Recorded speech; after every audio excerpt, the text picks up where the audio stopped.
ನಮಸ್ತೆ, ಎಜೆ ನ್ಯೂಸ್ಗೆ ಸ್ವಾಗತ.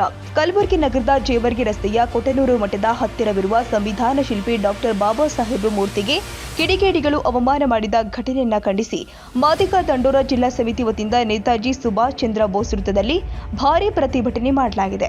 ಈ ಸಂದರ್ಭದಲ್ಲಿ ಮಾತನಾಡಿದ ಮುಖಂಡರು, ಬಾಬಾ ಸಾಹೇಬ್ ಮೂರ್ತಿಗೆ ಅವಮಾನ ಮಾಡಿದ್ದು ಖಂಡನೀಯವಾಗಿದ್ದು ಇದೊಂದು ಹೇಯ ಕೃತ್ಯವಾಗಿದೆ ಅಂತ ಆಕ್ರೋಶ ವ್ಯಕ್ತಪಡಿಸಿದರು. ಕಲಬುರಗಿ ನಗರದ ಜೇವರ್ಗಿ ರಸ್ತೆಯ ಕೊಟನೂರು ಮಠದ ಹತ್ತಿರವಿರುವ ಸಂವಿಧಾನ ಶಿಲ್ಪಿ ಬಾಬಾ ಸಾಹೇಬ್ ಮೂರ್ತಿ ಕಿಡಿಗೇಡಿಗಳು ಅವಮಾನ ಮಾಡಿದ್ದು ಸಮಾಜದ ಸ್ವಾಸ್ಥ್ಯ ಕೆಡಿಸಿ ಅರಾಜಕತೆ ಸೃಷ್ಟಿಸುತ್ತಿರುವುದು ದುರಾದೃಷ್ಟಕರ. ದೇಶದಲ್ಲಿ ಇಂತಹ ಪ್ರಕರಣಗಳು ದಿನೇ ದಿನೇ ಹೆಚ್ಚಾಗ್ತಾ ಇದ್ದು ಇಡೀ ಮಾನವ ಸಂಕುಲ ತಲೆ ತಗ್ಗಿಸುವಂತೆ ಘಟನೆಗಳು ನಡೀತಾನೆ ಇವೆ.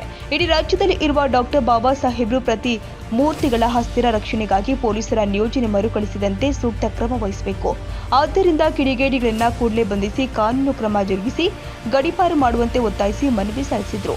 ಮಾದಿಗ ದಂಡೋರ ತಾಲೂಕು ಅಧ್ಯಕ್ಷ ಜಗದೀಶ್ ಎನ್ ದಾಸನಕೆರೆ ಮನವಿ ಸಲ್ಲಿಸಿದರು. ಈ ಸಂದರ್ಭದಲ್ಲಿ ರಾಜ್ಯ ಉಪಾಧ್ಯಕ್ಷ ಬಸವರಾಜ್ ಮೇತ್ರಿ, ಜಿಲ್ಲಾಧ್ಯಕ್ಷ ಮಲ್ಲಿಕಾರ್ಜುನ್ ಕುರಕುಂದಿ, ಗೌರವಾಧ್ಯಕ್ಷ ಸುಮಿತ್ರಪ್ಪ ಬಳಿಚಕ್ರ ಸೇರಿದಂತೆ ಮತ್ತಿತರರು ಉಪಸ್ಥಿತರಿದ್ದರು. Nizamuddin Yadgir, AJ news.